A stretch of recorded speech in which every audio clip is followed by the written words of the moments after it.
All right, we are in the work truck, and I was just taking a quick lunch break, and I have been completely undone. There's this university professor, Thorsten Moritz. Hope I'm saying that right.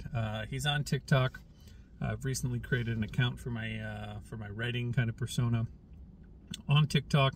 I don't know if I'm going to be posting anything. I'm still testing the waters, but yeah, and he has this concept that has completely undone me as a writer, especially as someone who wants to write about how the church and technology kind of mix, and what I've been doing so far. I've been in the process of rewriting my first book on the topic, Online as It Is in Heaven, for a while now, and it's been a slog just trying to redo these ideas and figure out what I did wrong and try to correct the things that I've already kind of put into the world as this book. And he has this idea that has just completely kind of changed my mind, and I haven't been able to stop thinking about it for the last 3 days, so I'm going to do a video about it. And that idea is, you don't write to say something, you write to pursue a claim. And that claim has to be able to change because you're pursuing it to see if it's true or not. And when it's not true, you change it, and that becomes your new claim, and you pursue that. It's this kind of like constant pursuit, this constant education, and this constant, staking a claim in the ground of, this is who I am intellectually, this is who I am theologically, this is who I am as a writer. And that, I don't know why it seems so simple, like when you just say it, and the way he describes it, because a lot of his videos are brilliant. The way he thinks and the way he kind of like navigates through hermeneutics, stuff like that. It's been just awesome to kind of find him the way I did. But he was right.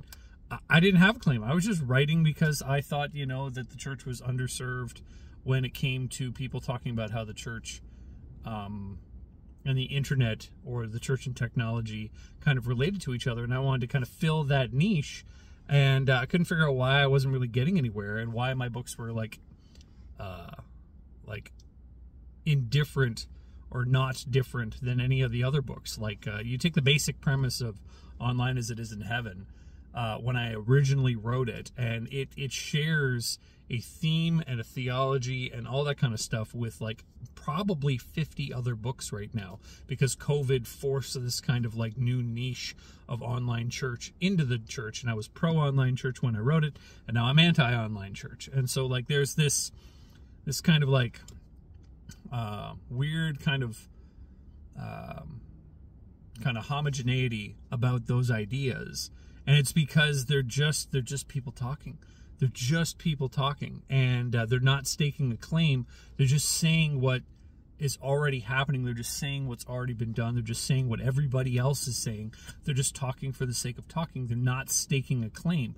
And when you push them on that, this is the interesting thing, and this is something I've noticed, is when you push them on that, when you push them on the claims that they've staked, they get defensive, and they don't want to talk, and they don't want to talk details. They don't want to extrapolate where that goes and follow these ideas as if they're interesting, because it makes them stake a claim, and they're not interested in staking a claim. And so like this video, and it's like a 3-minute TikTok, has just completely undone me. And now I'm revisioning my work.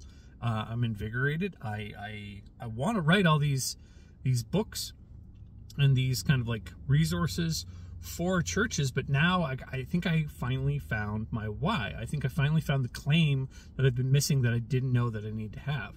And so because I'm that kind of guy, I found a Green Bay Packers green moleskin at Staples the other day, and picked it up because I have no self-control.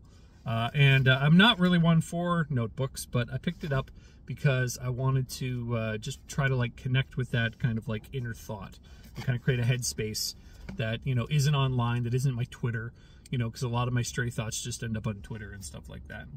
But just to do it, and thankfully I did, because I had it in the truck with me, and I wrote this down, because this is my claim, and this is what I'm ending the video on.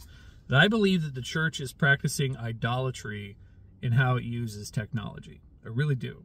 I believe that it is largely ignorant of this happening, that it does not know that it's doing it because of how technology has kind of been brought up in our society. And I believe that there are godly and righteous ways to use technology, to use most technologies, that the church should be doing instead, but currently isn't. That's my claim. That's my claim to what I'm trying to write about.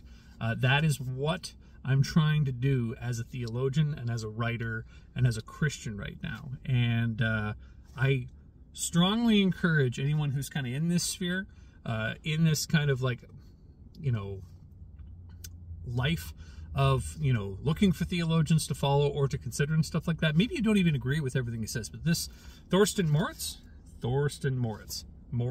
with a Z, he completely just blew me apart and put me back together again, and I will forever be grateful. So hopefully he finds this video and he's able to know what he did in my life. But yeah, that's my claim, my 3 claims, I guess. Nice round number, because, you know, that's what Christians like. I hope you guys are having a great day. I'm gonna go back to work.